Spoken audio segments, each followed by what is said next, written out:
You are listening to the new man beyond the macho jerk and the new age wimp. Your host is men's coach Tripp Lanier.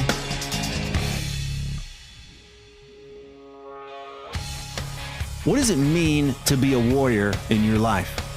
Do your insecurities distract you or keep you stuck in stupid pissing matches? And is it possible to train ourselves so that we can become calm in hell? If you're even remotely familiar with the world of Brazilian Jiu Jitsu, then you know that Rickson Gracie is nothing short of a legend. But beyond the mats, Rickson's wisdom runs deep, and he has so much to offer for those of us who don't consider ourselves to be fighters.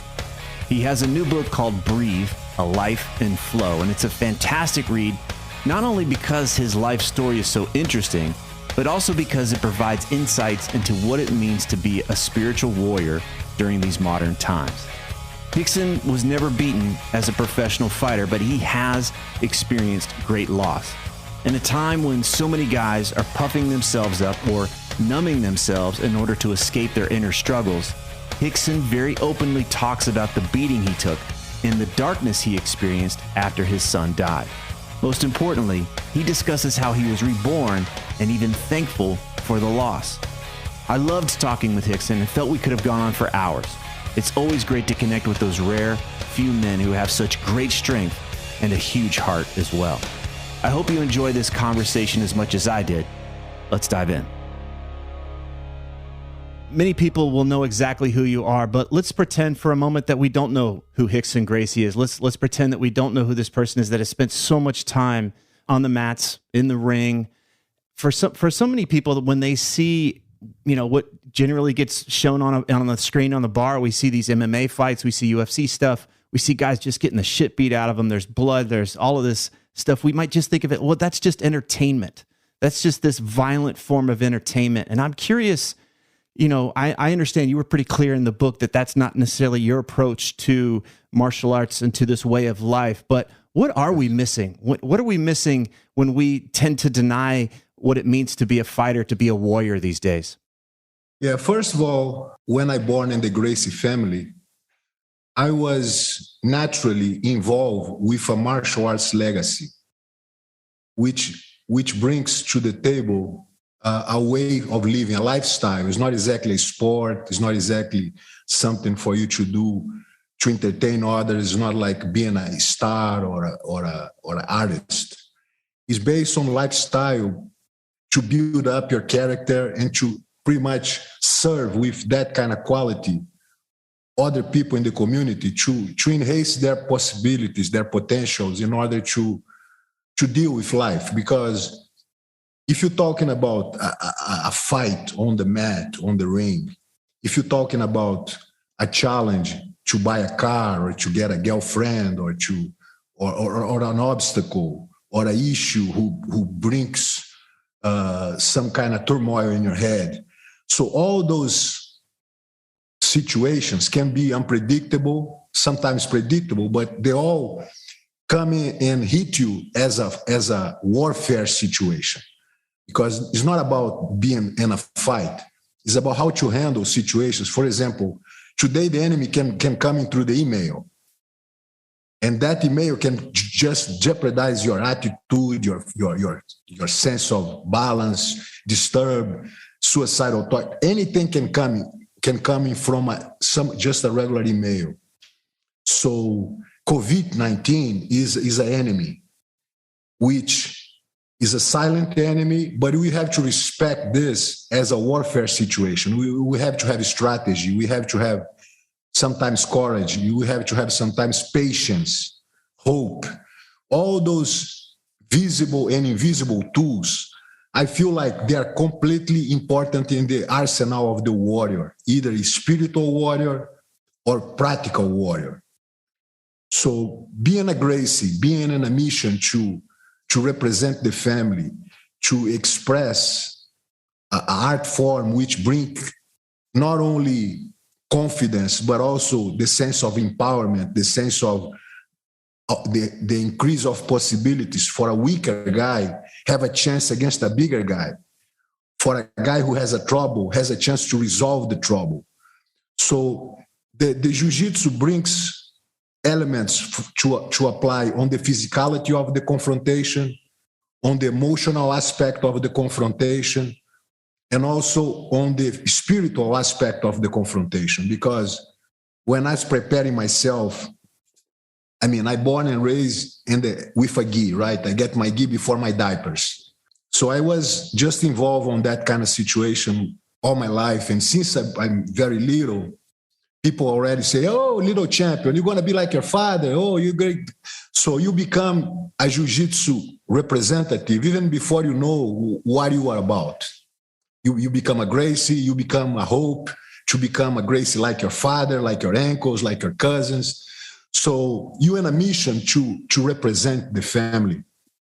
And that mission requires the physical abilities, emotional and spiritual. One time I asked my father, I was 13 years old and started to help my brother to teach as a guinea pig, just my older brother say, lay down. And then he put the student to mount on me or to do positions. And I play like a dummy for them to exercise. So I was there helping my brother. And at the end of the class, I get a little tip to buy ice creams or things. So I'm happy on that. And I asked my dad, say, Dad, I'm starting to teaching now. What I can do to become a great teacher? He said to me, if you want to be a good teacher, you learn the positions, you learn the arm lock, you learn the escape from the upa, you learn escape from this or that. Make sure you do the perfect techniques and pass through with your knowledge the techniques for the student, and you're going to be a good instructor. But if you want to be an excellent instructor, you have to pretty much understand what the student needs to learn before you teach. So that's given me a interest that also not only in jiu-jitsu, but also in psychology, because you have to understand if the guy is insecure. You have to understand if the guy is tense, if he's afraid, or if he's lazy, or if he's impaired for any situation. So based on that circumstance, that's personal circumstance, I will approach the guy with either pushing him up to just encourage his abilities to be more aggressive, or just calm him down if he's too aggressive. So based on the personal interaction, I will be helpful in the deepest layer of my knowledge, not only to fulfill him with the needs of getting technical aspects, but also to give him the mindset he needs to balance the existent elements he has. If he's excited and tense, he needs to calm down. If he's too lazy and passive and let opportunities pass, he has to be more sharp in terms of catching those opportunities and be more sharp on and responding the actions and be more completely connected with the response. So in many different cases, jiu-jitsu can have a different approach. Jiu-jitsu can have a different elements of supporting the individual, giving them more self-confidence. And my personal preparation to become a jiu-jitsu representative, different than the modern days, we are open to confront anyone, anytime, no matter the rules, no matter the weight divisions, no matter the time limits. So it was very unpredictable. And in order for me to cope with that kind of irrational possibilities, I have to prepare myself not only with the things I feel like I have to train, I have to exercise, I have to get a good nutrition, not only the physical and mental approach, but also in the emotional level, I have to become more sharp, especially in the spiritual level in terms of surrendering, accepting even death, giving some kind of spiritual support for my soul in terms of being calm in hell. So all those situations are pretty much preparing myself to be comfortable in hell and accepting the reality in a very calm way, in a very honest way. And that way I'm able to also help people for them to find peace in what I feel like the most unpredictable situation. So jiu-jitsu is an art form who give you the sense of know yourself better, know your angles, know your leverage, know your invisible power, know how to breathe better. And all those circumstances increase your chances to handle life, to be able to strategize the graduation or the buying a car or getting a new job or creating a situation of solution in your corporation or so. So in any level, the ideas of being a skilled martial arts give you the sense of being comfortable to approach not only your physicality, but also your emotional, your intelligence, your strategy, but also your spiritual circumstance, which sometimes just be patient, just to have hope in your heart is already the solution for a big situation, you know. So I love that how you tied that together because, you know, when I was younger, fights were usually rooted in insecurity, right? Any of those types of things that were young men, testosterone, insecurity. Yes. You called me a name, I'm going to call you, bang, bang, bang, we're down on the ground. Like whatever's happening there. And wouldn't normally think of fighting to be tied to spirituality, but what you're showing here is that this is a path to actually finding our deeper, truer selves beyond the part of us that has something to prove. Is that essentially what you're pointing to? Yes, I feel like we are facing warfare situations, scenarios, and every aspect of life. Because I feel like in order for you to conquer happiness doesn't sit on your lap by luck. And happiness is not stagnant. So what makes you happy today is not going to be exactly the same thing to make you happy 10 years from now. You're going to have a little adjustments, a little better approach, a little better, more money, whatever it is always something you have to be aware, to be focused, to get the ideas of evolutionary process. Whatever it is, needs strategy, needs patience, needs hope, needs focus, needs sharpness, needs techniques, needs leverage. A lot of concepts which are in martial arts, period. Yeah. Let's come back to this idea of surrender. You touched on it a little while ago. You know, so many of the people that I work with, they only know how to grind. They only know how to push. They only know that one part of the yin yang, which is push, push, push, push, push. Yes. And it makes us weak, right? When we don't know how to recover. But even as I was reading through the book, you integrated that receptivity, that ability to listen, to pay attention to your opponent, to know that when they were in this position, that was when you were going to fit in. You didn't just try to meet them if they were a striker. You didn't try to outstrike them necessarily. And I find this rather challenging to get across to some of us when we really can't grasp. For some of us, we can't grasp that there's another way to have greater power instead of force, push, grind. And I'm wondering if you have a way that you teach this, because it comes from a very wise place. It challenges us to rethink how we go about creating or how we go about warfare, as you say. Yes, I definitely know exactly what you're saying, because like I said, my preparation, different than, for example, a UFC champion today. He's preparing himself for a battle, an environment which is 3 rounds, 5 minutes each. And then the weight division is all the other important matters, which they kind of keep the same category of weight. They have the time limits and they have the rules, which you cannot do this, you cannot do that. So based on this is not a martial arts anymore. This is an entertainment. This is a very tough brawl. This is a tough engagement. Very hard, a lot of contact, bloody and violent, but becomes less martial arts, more a sport, a dramatic, tough entertainment sport. When I prepare myself in my life and my career, I was not having the time limits. I was not having the weight division. I was not having cups or mouthpieces. I has no rules on the match. Sometimes the guy, I want to engage that rule or that. So any rule we'll find, because we're representing an art form. We're not representing a sport-like activity.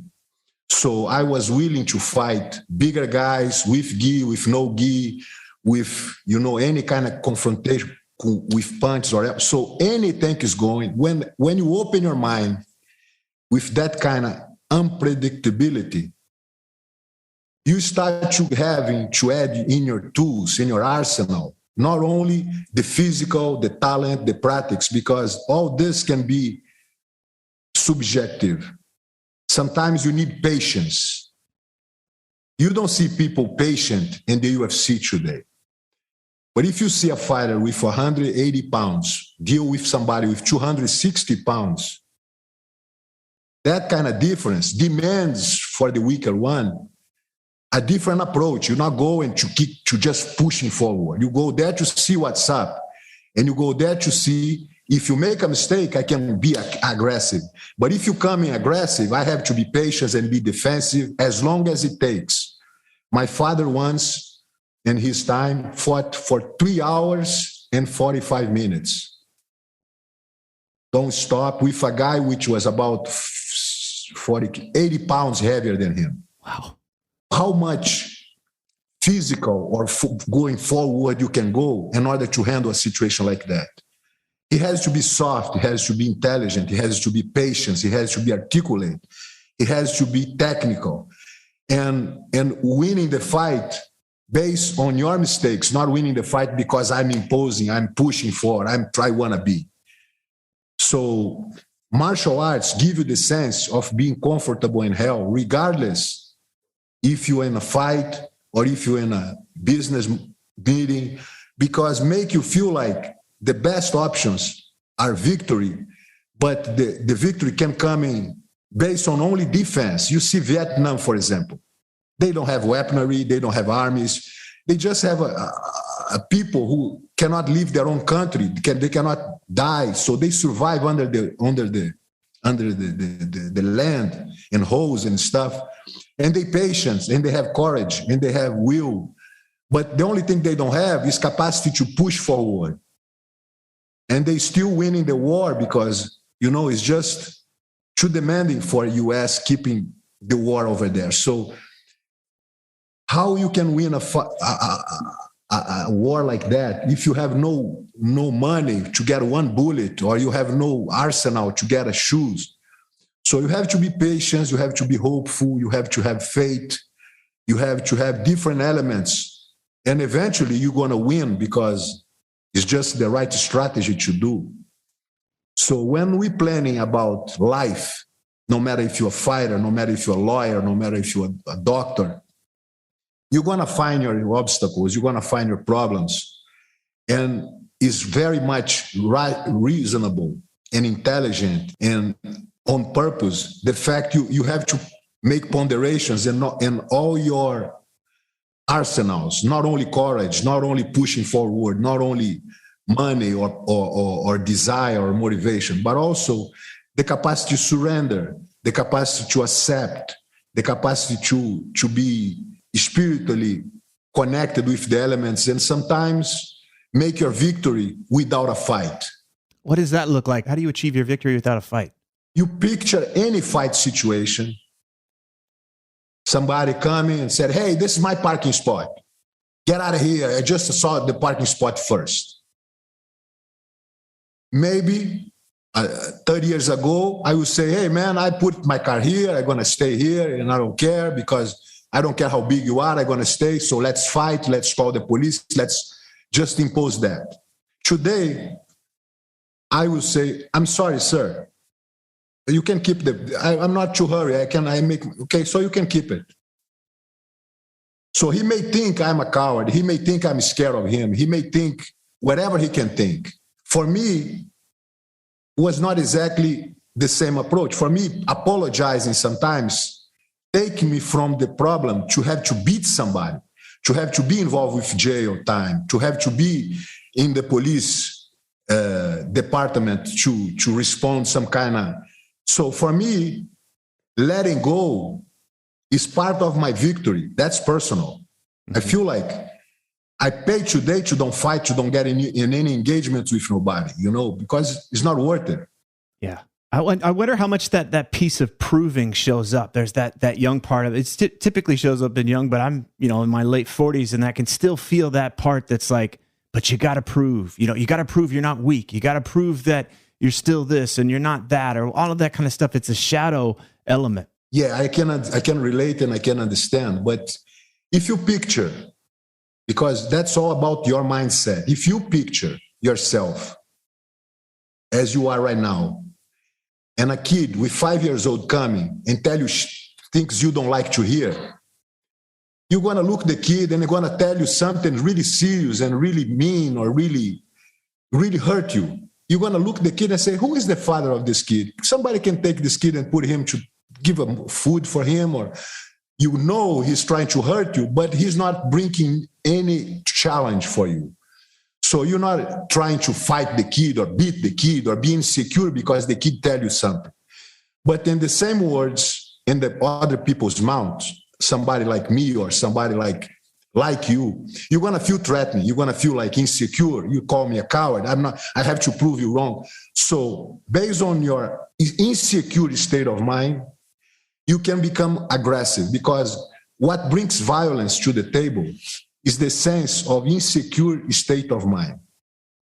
If I'm secure, if the same guy who call you something and you're thinking about prove you wrong, but if you better prepare, you're going to have 2 more inches of patience, 2 more inches of hope, 2 more inches of forgiveness or acceptance.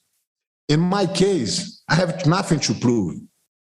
I feel like my reality becomes comfortable without a fight. I don't have to fight to prove myself. I have to create angles and arguments to take me out of the fight. And then I'm really a winner, because I prove my point, I apologize. So one time I was leaving the academy with my brother Royler in Rio de Janeiro, traffic jams and confusion everywhere. And I make a mistake and I cut off a taxi driver, by mistake. And he horned on me, bah, bah, bah, bah. And eventually he got together on the traffic on my side again. And he called me names, you mother this and that and that. Blah, blah, blah, blah. And immediately I looked at the guy and said, I'm sorry, brother. It's not going to happen again, okay? Have a good day, brother. I'm sorry. And my brother Royler, which is younger than me and skinnier, and because he's smaller and skinnier, he always have the necessity to prove himself. After I said this to the taxi driver, he came to me and said, you crazy? The guy call you names and you forgive the guy and let him go? I said, Royler, we're going to surf now. We have our surfboards. We're going to the beach. We're going to have fun. You think I'm going to stop the car after training for hours with tough guys? I'm going to come and beat this guy who's just a bald, fat, out of shape, stress off taxi driver just to make myself, I have to beat the guy? You crazy?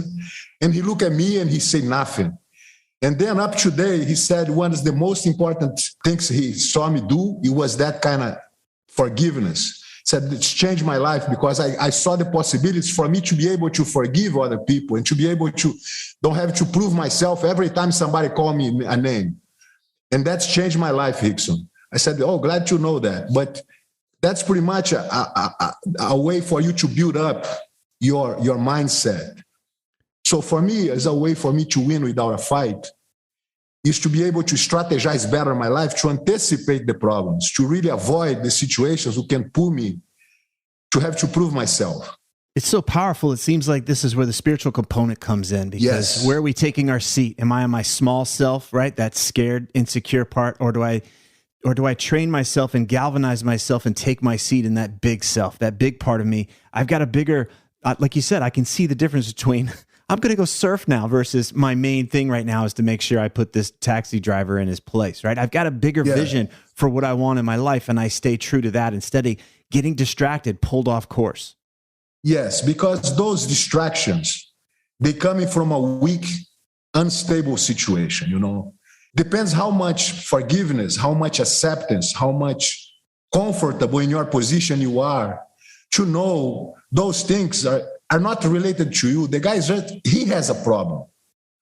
He's the aggressive guy. He has the turmoils in his mind. Why am I going to have to go down to his level? I don't have to prove. I'm confident spiritually. I have my mission, my service, my love, my passions, my intuition to drive me to the direction I want to go. And I don't want to let occasions or situations or people change my direction just because they need somebody to fight with. Yeah. Or they have a problem to share with me. I don't give a problem. I don't give a damn about their problems. And you know, I'm just going in my cruise mind to either to my family, to my relationships, to my job, to my financial life. I have my goals. And if somebody coming just in a traffic jam and start to call me names or try to create a fake email or a bad news for me, I'm not going to see that as I have to pay back. I have to give this a response they need, because so much hate, so much problems coming. I cannot fill myself with problems and hate to give back. I said, man, if people will trust on this thing, let them trust. So no matter what people say against me on the social media, I will have to be calm enough to accept that accusation and say, hey, man, that guy's just crazy. And allowed myself to be, breathing another time and be calm.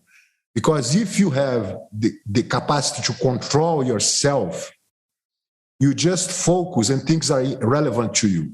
Yeah. If you distract with anything, somebody says something and you have to be, what he said is about me. But why? I don't look good. I feel bad. I'm a mean guy.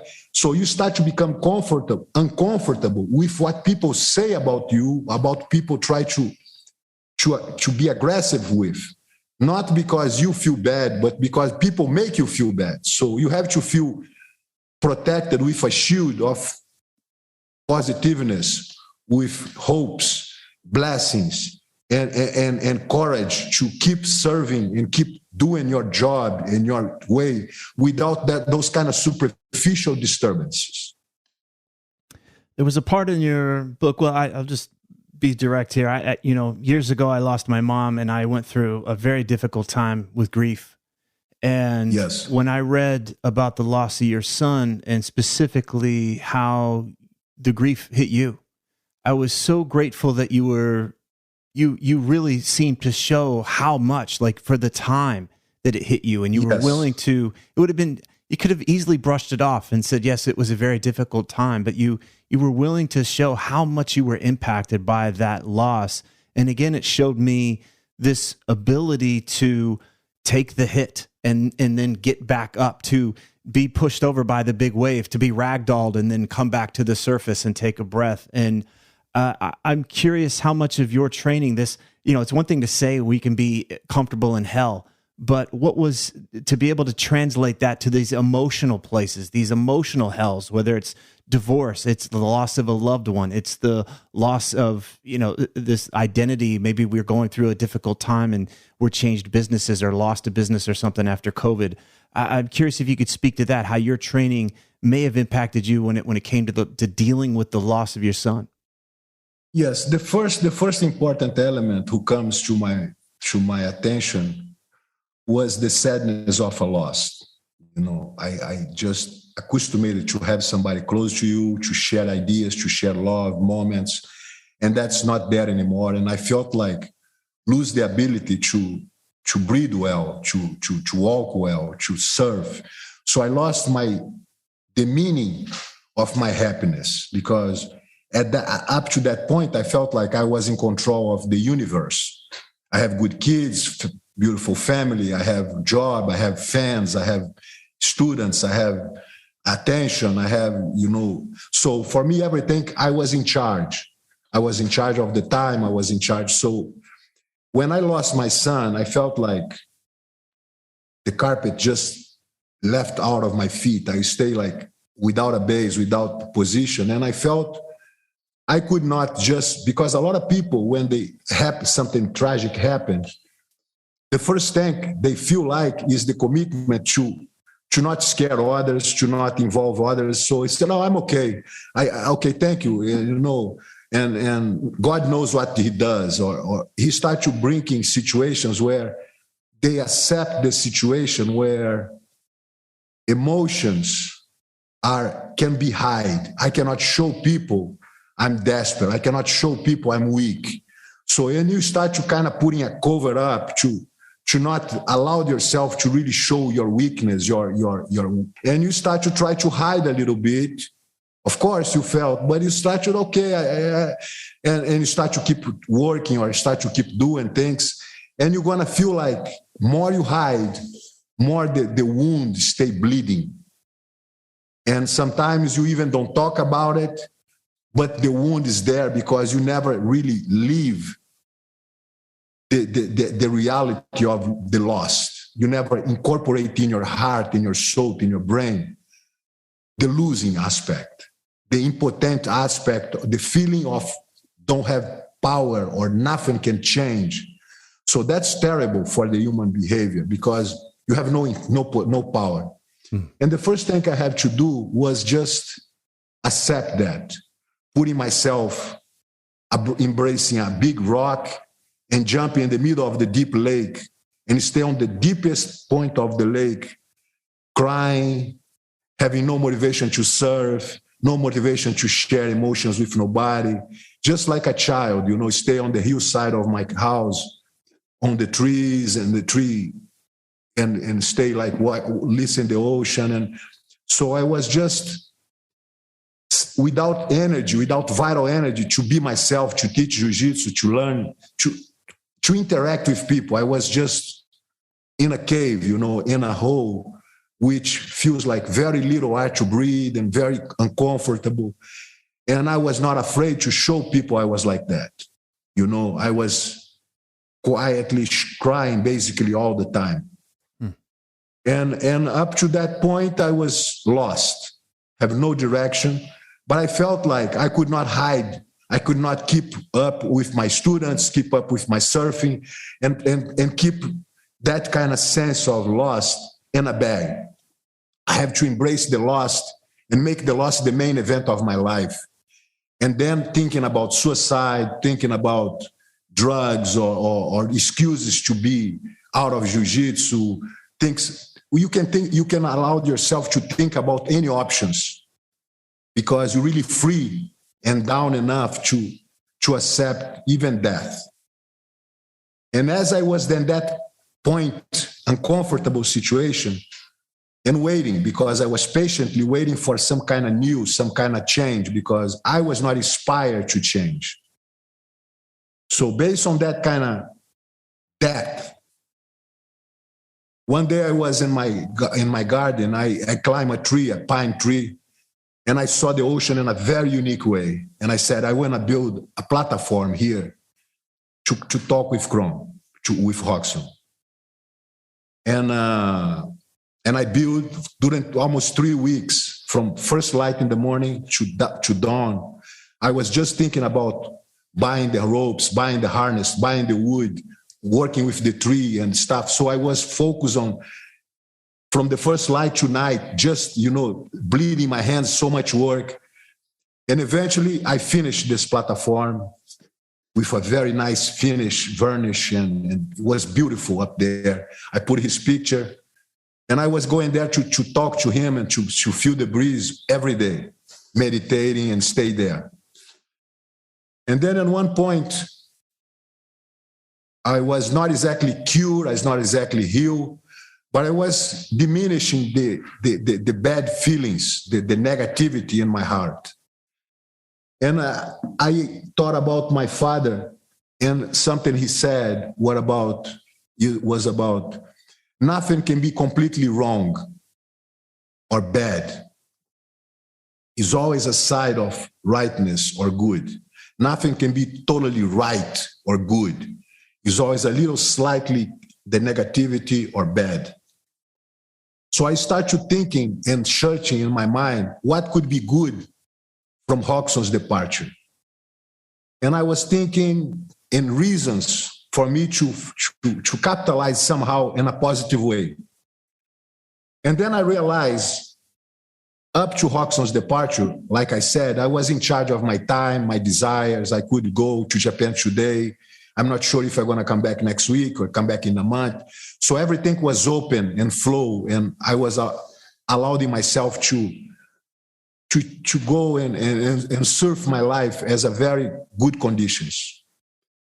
But Rickson's departure proved me tomorrow may never happen. And the fact that tomorrow may never happen put me in a different perspective of being more aware of today. If something happened, if I was, for example, up to that point, I'm going surf, Rickson coming to me or my daughter coming, Dad, I'd like to talk to you. I said, okay, now I go surf. We talking when I come back, okay? 6 o'clock, I'm back. See you later, bye. Today, I mean, after this kind of vision, if I was going to the airport for a trip to Japan, for a seminar or a fight, whatever it is, and then my daughter called me, Dad, I'd like to talk to you. She seems like she's crying. I will stop in the freeway, talk to her, as long as it takes, putting all my energy, my vibrations to make sure I will give you all my service, my love, my compassion, my advice, my whatever it needs for me to be helpful at my best. And then I will turn off the phone, and then I will see if I'm still able to get the flight, if I'm still able to go to Japan, if I have to cancel, whatever has to happen, I'm not going to disturb the importance of today's. So with that mind clear of how important for me is tied up my knots and make my time more efficient. I don't waste time anymore. So today I'm very thankful for Rickson's departure because he gave me a sense of tied up the knots and be more effective on my day.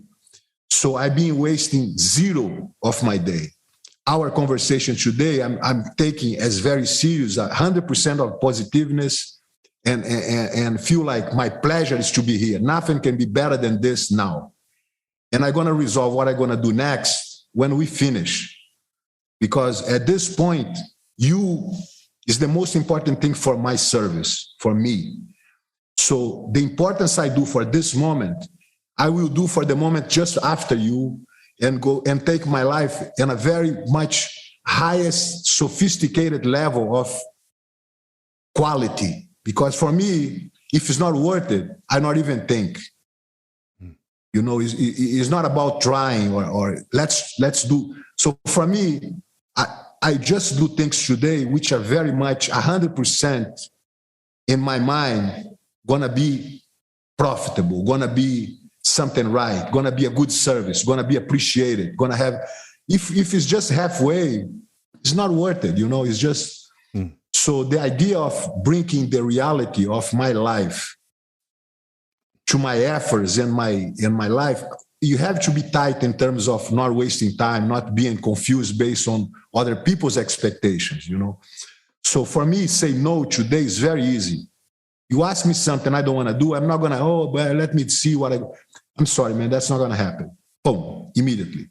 Mm-hmm. Or if you get in a conversation or if you engage in some kind of service, and instead take 15 minutes, I take an hour, that's going to be exactly what we need to do the job. So I will feel pleased to spend 45 minutes extra to just make it happen. So my life becomes so much more tight, so much more objective, so much more positive, so much more no gaps, you know, no loose ends, which I feel like I'm very thankful for his departure.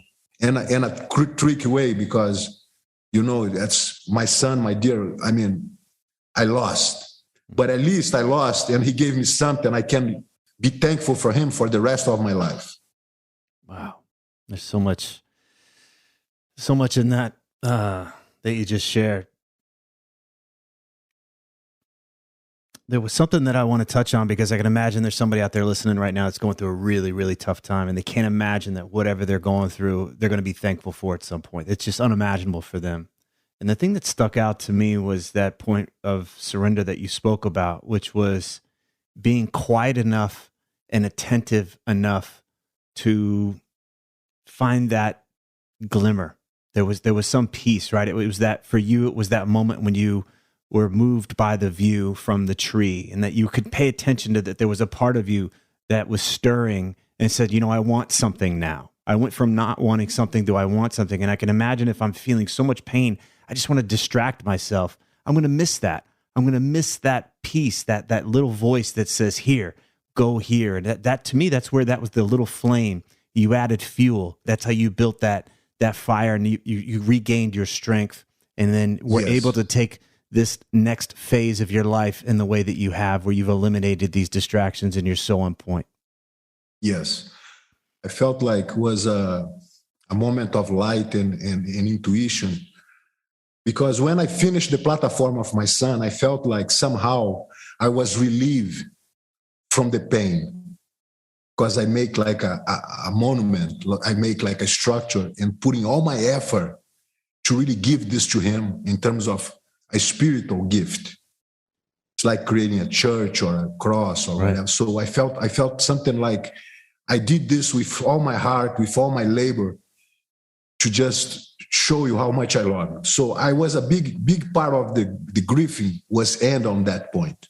Mm-hmm. But I was still not quite getting myself free from the burden, finding inspired to just give the same love to the other kids or to my students or my serve or whatever. Yeah. So, and I spent maybe 6 months to a year in this kind of middle term. And eventually I realized I could do better if I adapt my mindset. And then what I did, something very interesting about the mindset is when you find yourself depressed, when you find yourself in a bad situation, you have to be honest with yourself and put yourself, not fighting, but accepting that that's real. But something which is very, very, very, very important and people don't realize is reality is mutant. Reality. You play anything, you say anything which is real. You can change that based on your mindset. For example, we both live here, this podcast, and we go to a movie together or reading a book together. After you see the movie, you said to me, Rickson, you like the movie? Man, this changed my life because the guy showed me this. I relate this because when I was a young, so you tell me something which relates to the movie and you get inspired by the actions, and that can change your life based on what you saw in the movie. What do you think about it? I said, man, I didn't see the movie. I slept the whole movie. I was just, tired. I didn't saw. But I like you like it. So the same movie could inspire you to change your life. Can be zero for me if I'm not putting the attention or if I don't have the same needs or requirements you have. Mm-hmm. So that means reality can shift directions. Mm-hmm. The things you are dependent today, by any chances you change because you don't like music anymore. Now you like to do surf, or I want to learn how to go to Australia and live with the snakes. So whatever is in your mind is real for you. Whatever you take from your mind and put on a shelf becomes not real. It's just there waiting for. Yeah. So the reason I say that is because a lot of things are there to make you suffer because you're not capable to shift your reality. You're not born to suffer. You're not born to suffering. You're not happy by suffering. And then you fall in love with a girl who is just amazing for you. She do everything you love. She do your food. She treat you good, massage. Eventually, she say for you, I want to leave. You have two ways to set this. Crying forever and be desperate and kill yourself, or suicidal thoughts, or desperate, the depression, anxiety, and never feel yourself connected with life anymore because you lost your loved one. Or you can say, yes, I lost my loved one. It was a beautiful tale. I love her there, but she don't want nothing with me anymore. So whatever I have to do now to accept that, and to now try to still, without a limb, without my dear love, I have to keep living. I have to keep, focus on my work, focus on my kid, focus on my car, focus on my whatever it is. I'm going to put my energy here because I love to train in jiu-jitsu. I love to drive cars. I love to, whatever it is you love, you have to emphasize, you have to put a reality, say, okay, now I have to reset my mind. I cannot see like I lost all the time. What am I going to gain from this? What's the good side of it? What I can put my attention on, what I can be strong again, how I can reinvent myself, reborn, how I can. So you immediately can start to putting in perspective. I took 5 years to heal from my son, but somebody can take 6 months to heal from a job or from a relationship or from an accident. I feel like the last thing I want is lost my legs. But I feel like if I lost my legs, I will start to put in more attention instead guarding jiu-jitsu where I want to start to play piano. I want to start to see. I have so many things I have through my life. I love to play music, but I have time for that. I was training all day. So I can inspire myself to do things, read books or be a good motivational speaker through the internet. I don't know what I'm going to do, but I have to keeping my mindset open to new variants, to new options, to new opportunities to happiness, opportunities to love, So, and that's you create, because if you have a defective mind, is the one who gonna put you, oh man, I lost this, I go down, oh my God, what am I gonna do? And you see yourself as somebody who needs help. But if you start to see yourself, oh, I have all the pain, I can take it, but I'm not gonna take medicine. I'm gonna just breathe in my pain, and eventually my pain gonna heal. And when my pain heal, I'm going to start to walk again. And eventually I'm going to run again. And I'm going to back to this and start playing soccer again. So you're able to reinvent yourself. No matter if it's in the same tale or if it's a new tale, you can rewrite your life. All the possibilities are open. Are just closed for the ones who have closed mind, who has difficult to see the light, the window. They see the hole, they see the darkness, and it's very much easy for somebody to live on the darkness.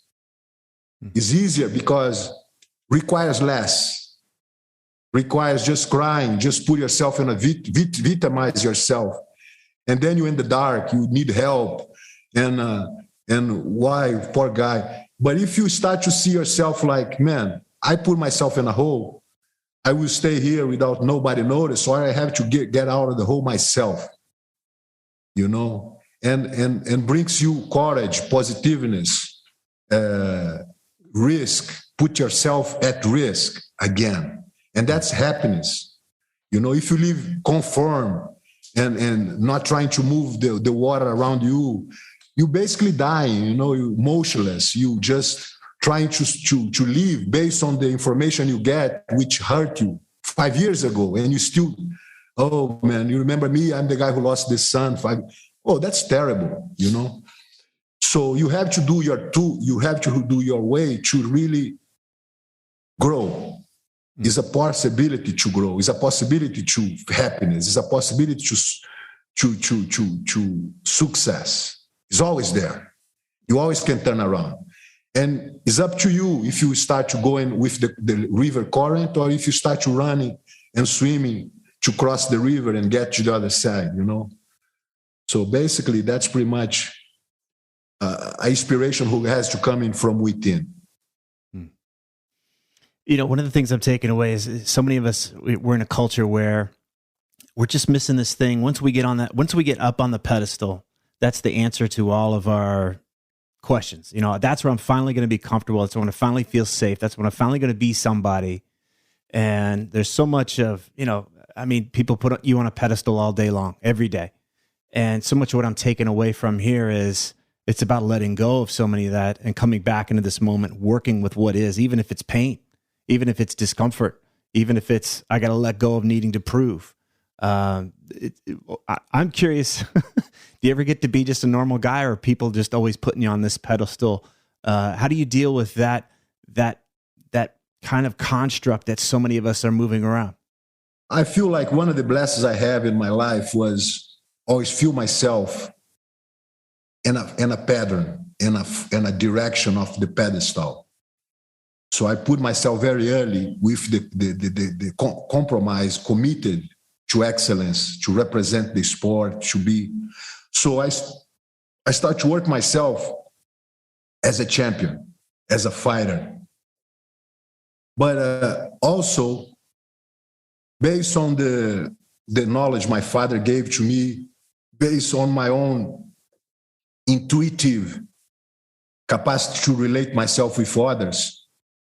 Because when you're in the mat with other guys training, everybody training, they all dress in white, they all have a belt around their waist, but they don't have gold watches, they don't have, cars, they don't have, you cannot tell who is the gardener or who is the boss, who is the entrepreneur. Everybody's same. So you start to see people based on their emotions, their lack of control, their aggressiveness, their fear, their cowardness. Sometimes people get tired, they quit. No, I don't want to go anymore. Sometimes you see a young guy, a skinny guy, very courageous and getting pounded and never quits. So you can see personalities, you can see characters, you can see emotions in a very explosive way. Because you cannot hide yourself when you're on the mat. If you're a coward, you have to show. If you're violent, if you're aggressive, if you're stupid, if you have good manners, you show naturally, because that's what you do when you express yourself. So with this in mind, I start to understand in a very early age, it's important for me to relate myself with others.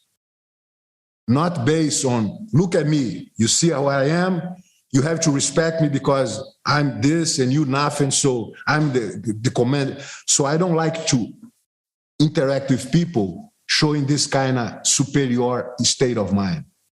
Especially, I'm coming from a very early age in that same. So I was always humble. I was always very much communicative with others and try to be responsive to the energies I felt.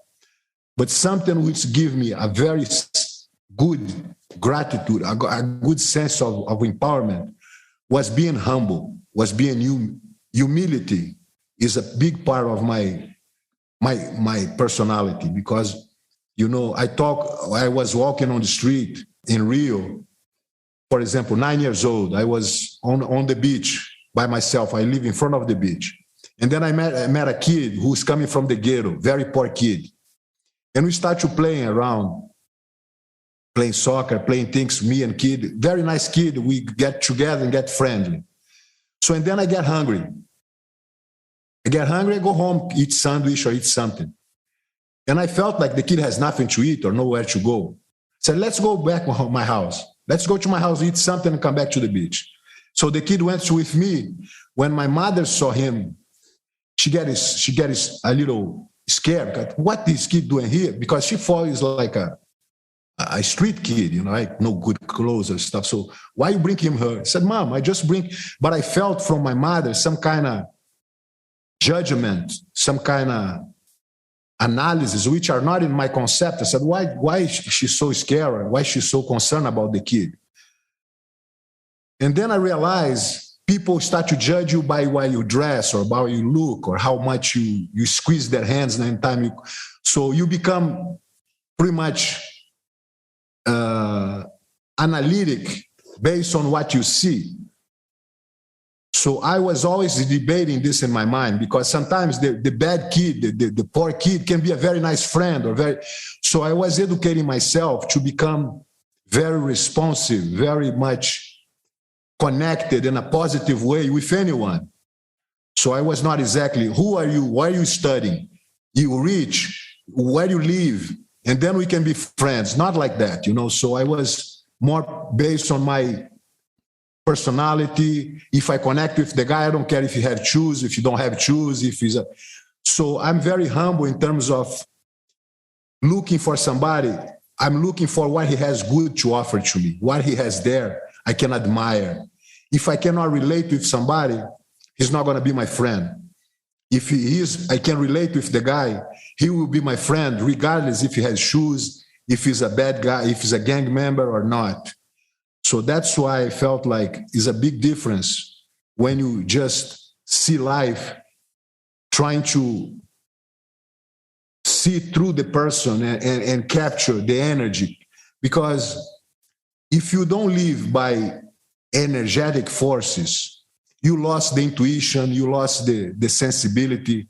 I really a big believer in energy, from the ocean energy, from the sun energy, from the hug energy, from the spiritual energy, from mind to mind, from body to body. You know, it's people you relate with and you like to be with, even though you're not the best friend. Some other guys are guys who live all your life and you see like, well, I'm seeing this guy again and again, but I can't stand his personality. I can't stand the way he sees life. So be aware of this kind of dimension, which is not exactly touchable or visible, but is a dimension which connect with the sensibility, internal sensibility, is a very intuitive and a very positive thing for you to have around. It's a good energy. It's a good friend. Yeah. I know I want to be mindful of our time here. You said something at the end of the book, you know, that you learned something about yourself, or you learned some things about yourself. And I'm curious what you learned about yourself through the process of creating this book. The experience I have in the beginning, I was trying to prove myself, testosterone, ego, and being the best to prove myself. I could be honorable of my gang members, friends, and stuff. So, and one point is all about proving myself. Another point was to confirm I'm really good and start to serve people with knowledge. And then in another point, I felt like I was on top of my game, having a lot of disciples and disciples and creating a clan, generating a good martial arts instruction. And then I lost my son.